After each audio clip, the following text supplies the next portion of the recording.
Now the name of this vessel is the Mayflower Guard. She has a ticket to hold up to 250 passengers. All around this boat we do have life-saving equipment stored in cupboards and boxes marked in the international green and cream stickers. And of course, us, your crew members, we are fully trained to deal with any unlikely event of an emergency. So to become a captain on this river and on these boats, you have to serve a minimum of a 7-year apprenticeship, and it goes back through generations of our families to work as a captain on this water. So you are in safe hands, folks. And of course, we're in constant communication with the PLA, the Met Police and the London Coast Guard. So in a very unlikely event of an emergency on our trip downstream today, good luck to all of you. Just seeing who's listening. Good to see there is a couple. Of course, remain calm, stay seated and await further instruction from a member of the crew. Now just a show of hands please, who did understand anything that I said there in that safety message. Because we need to know a little number. Okay, not too bad. 10 people out of 200. Fantastic. At least I know which 10 people will be getting a life jacket in an emergency and who won't be. Now ladies and gentlemen, as you can see, we're just facing the Houses of Parliament. We are turning the boat around now to head downstream. And on our way downstream, you do have 2 options on board this boat regarding a guide or a commentary. Option 1, our boats here at City Cruises are fitted with an automatic GPS guiding system. And it does point out some places and buildings of interest to you. But I must warn you, it does point out these places of interest to you all in a very boring way. It's mainly promotion for the company, folks. I'm sure you haven't travelled to London today to know what flavoured crisps they sell downstairs behind the bar. So your second option, I could stand out here with you lovely people and give you a form of a live commentary. Now we are not professionals folks, we are just your crew. But as I said, it goes back through generations of our family to work on this river. And over the years, we've picked up, it's like our local knowledge. We do get better feedback from our passengers from passing on this live commentary. Try and make your journey a little bit more enjoyable if we can. So would anyone like a live commentary down to Tower Pier today? Yes. The same 2 people who understood the safety message. Fantastic. Okay folks, that's what we'll do. Now I understand that everyone's first language on board this boat today may not be English. So what I'll do, as I'm trying to do now, slow my speech down, talk nice, slowly and clearly so you can all try to understand me a little bit better. Just remember ladies and gentlemen, I do not normally talk this slow and there is nothing wrong with me, okay? Just want you to try and understand. If you do have any questions on board this trip today, you can keep those to yourself because I really don't want to hear them. Only joking, you can ask the person next to you. So folks, we'll start off over to your right hand side, the London Eye. Now this area, the south bank of the River Thames, is known as the arts part of London. Now the journey we are doing now, our first stop will be downriver at Tower Pier.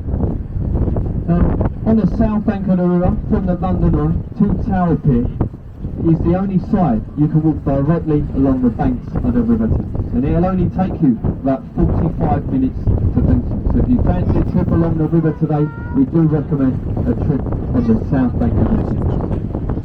You can walk the distance over there to the left on the Victoria embankment, but it's all roadworks and cycle lanes. It will probably take you 3 months. So if you want a longer walk, take that to the left. If you don't, take it over to the right hand side.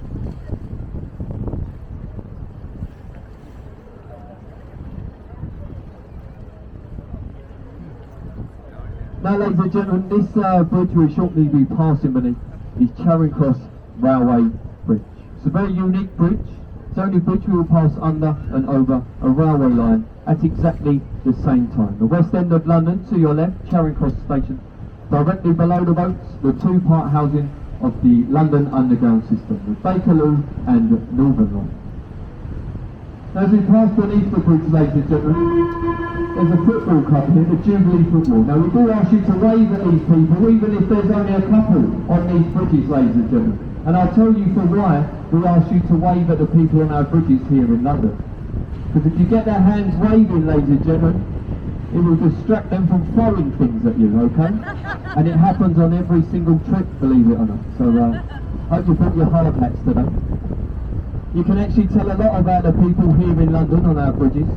See, if they wave back at you, that just means they're on holiday and enjoying themselves.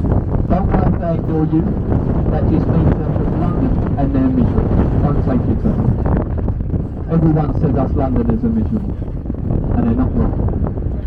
Now over to your left hand side you have the tall old Egyptian obelisk. That's Cleopatra's Needle. That is the oldest point of interest we will pass on this river trip today, this part of the City of London. As it's older than the City of London itself, over 3,500 years old. Some people say we stole that. I say we was given it, as it does sound a lot better. So we was given that by a very thankful Egyptian government, who helped defeat Napoleon and the French in the Battle of the Nile. Of course, his twin sister stands in Central Park, New York. Now the bridge in front of us is Waterloo Road Bridge. It is the longest spanning bridge here on the River Thames. It's over a quarter of a mile long. It's also known here in London as the Ladies' Bridge, as it's built in the Second World War by over 95% female labour workforce, while the members are fighting for a king and country. And of course, as the ladies would choose to do, they choose the most expensive stone to do it.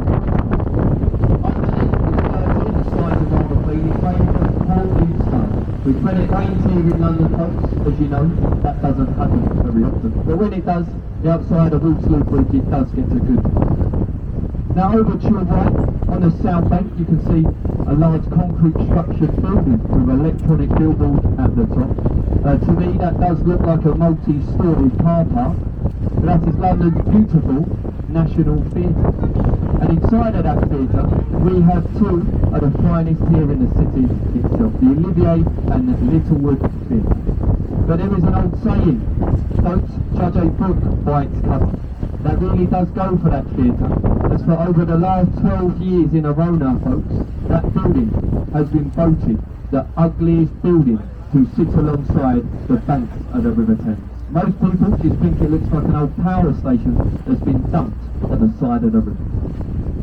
You can see the next building along, blacked out windows and a white stone. Looks like a block of flats on the south bank of the River Thames. That building is called the New Kent House. That is the ITV filming studios here in London, where most of Britain's rubbish is filmed daily and put on our television. Such shows as Good Morning Britain, The Loose Women, Britain's Got No Talent, and worst of all, the ITV live news, ladies and gentlemen. So as I say, they do film the live news from that building, folks, so if you are on the top deck today with someone you should have been, now is the time to look over to your left-hand side so you don't get caught in trouble. Now as the tide leaves here in London, folks, not a lot of people believe us when we say this, we have some golden, sandy, tropical beaches here in the city centre. Have a look at that to your right, folks. Beautiful, sandy, golden beach. I call that the South Bank Riviera, isn't it stunning, eh? So the parents, as you can see, take their children to go and paddle about in London's beautiful, sparkling, polluted river water. Not forgetting the broken glass and the rusty needles. Take your kids over there, folks, you'll have a lovely day out. It's actually here in London on that beach, they do a lot of TV shows and movies. You may have heard of them before. Baywatch, Neighbours, Home and Away. They're not filmed in Australia, they're all filmed here in South London. Now over to your left hand side you can see an orange building. It looks like an old church. That is the old Zion College and Library, home to the old Anglican clergy. Inside of that building, still to this day, there are books worth millions and millions of pounds. It's where the Queen keeps her personal diary. It's actually where the first printed edition was translated of the Bible over from Hebrew over to English, and it's still inside that building to this very day.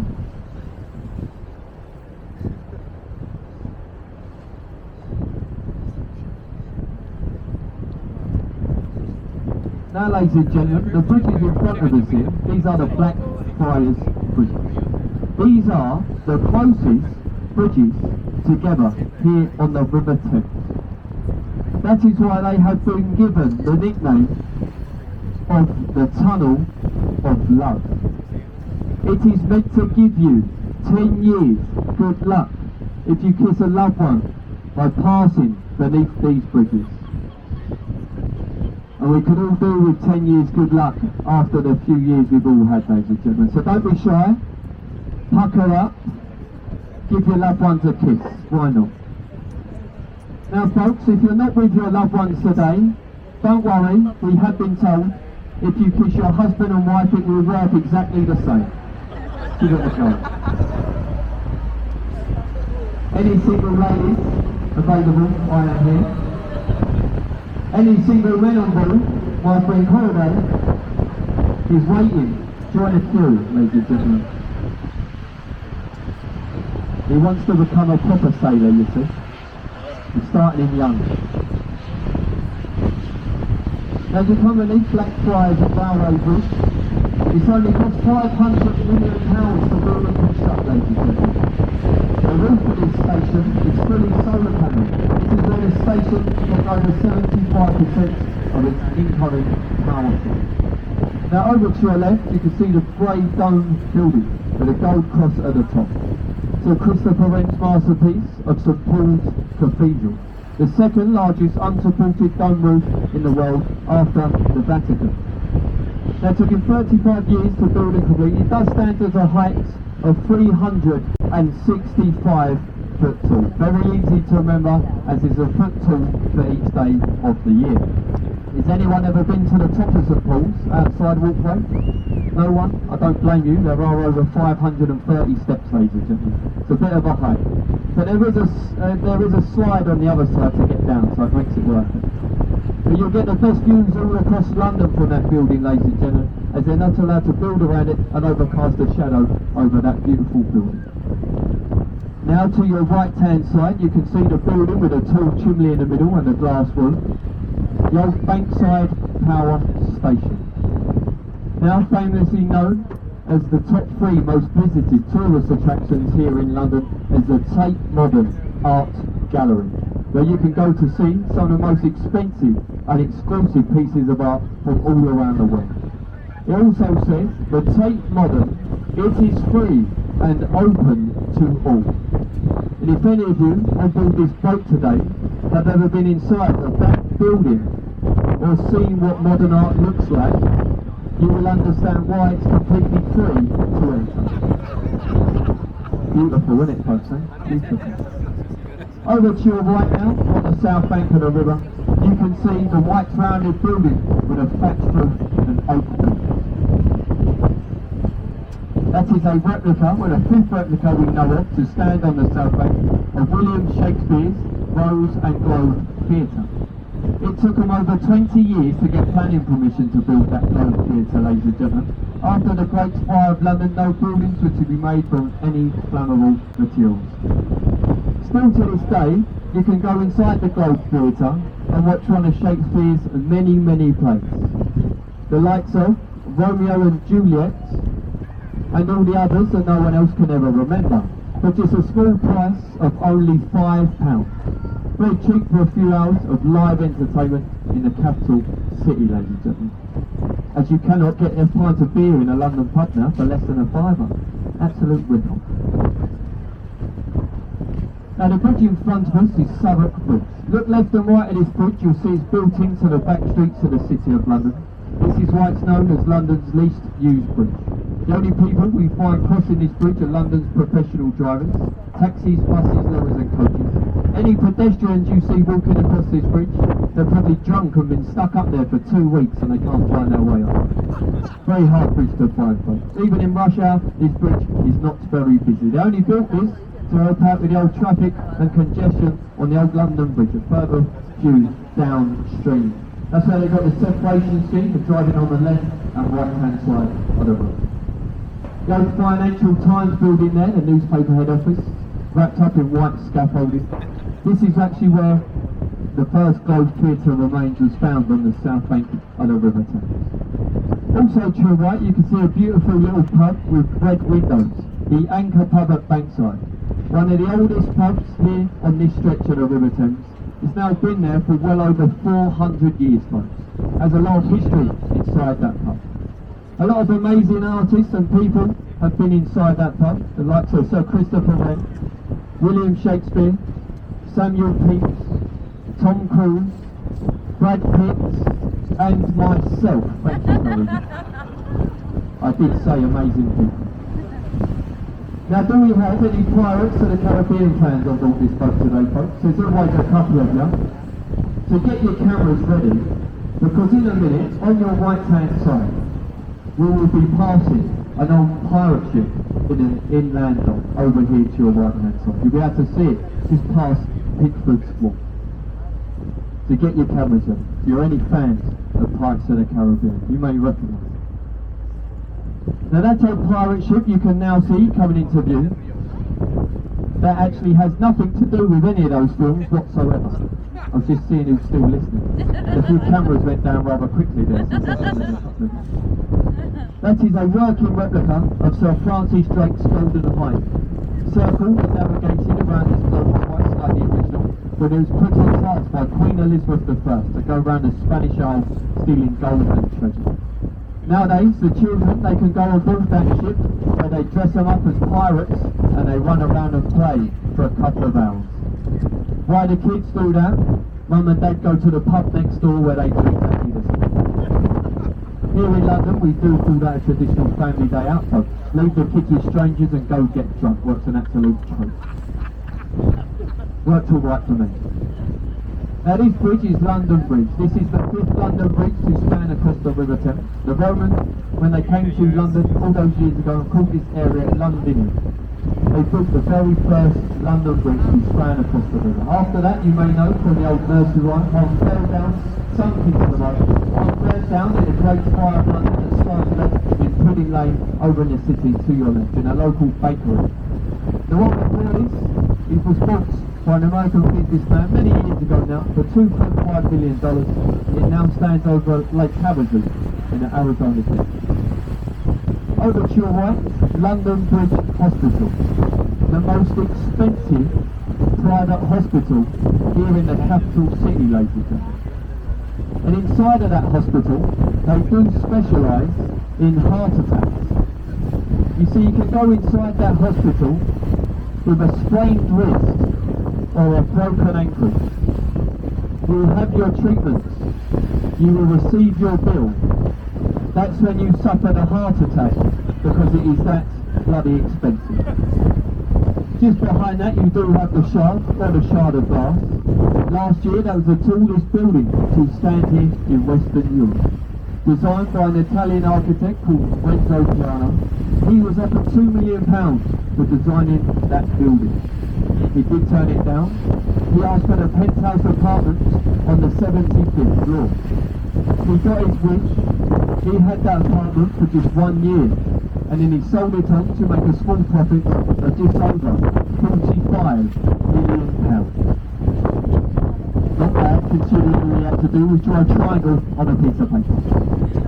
Now the HMS Belfast over here to your right hand side, you can see the old flag flying, Union Jack flag. This is the only Union Jack flag you'll see flying in this part of London. Any other flag that looks similar is just a Union flag, which makes it Union Jack. It's flying from the front of our Royal Naval ship, from a Jack-star front with a gold crown at the top. Now she was built in Northern Ireland in the Harlem Unwell shipyard. That is the same shipyard which the ill-fated Titanic was also built. She last fired her guns in anger in the Korean campaign and helped support the D-Day landing. She was the most powerful and advanced ship of her day. The cannons at the back of this boat had the firepower to fire the weight of a 100-pound caliber shell over 15 land miles. She's now, as I say, a floating extension to the Imperial War Museum. You can visit all 9 decks from top to bottom. Lovely day out for the children. Now over to your left you have the Tower of London. The original part of that tower is the castle in the middle. It's known as the Bloody Castle. I think they give it the nickname, the Bloody Castle, because they put trees in the bloody way so you can't see it all. Of course, it's a place of torture and execution. now famously known for holding the Queen's Crown Jewels and over 1,000 years of French and English history. Now when the Romans came to shore over 2,000 years ago to build London Bridge, they built a square mile around it to your left hand side. Inside that square mile, that is our capital city of London. It is the smallest capital city anywhere in the world, and it runs from London Bridge all the way to the Tower of London. Now we will be turning the boat around now, folks, and Tower Bridge will be on your right hand side, okay? Just bear in mind, the tide is leaving London, and this is a very busy pier, so we might swell about a bit, so if you're taking photos, please hold on tight or remain seated. Now Tower Bridge is a part suspension and bascule bridge. Bascule, French for seesaw. The middle part can lift up to a full 90-degree angle in under 90 seconds. That's why it's known as the gateway to the City of London. And each bascule that lifts up weighs over 1,000 tons. If anyone was in London yesterday, we had the first electric cruise ship here by the Belfast, and it left last night about 8:30. You would have seen Tower Bridge open. Now Tower Bridge, it doesn't open as much as it used to. It used to open over 20 times a day. We're very lucky if we get to see the bridge open even a few times a month now. But there is only one day of the year that Tower Bridge does not open on. Does anyone know which day that is? Does anyone want to have a guess? It's not the Queen's birthday, it's not mine, it's definitely not the Queen's. It's not Christmas Day either. You're going to kick yourself when I tell you. It is the day of the London Marathon. That is the midway point of the race where all those thousands of runners cross that part of the bridge.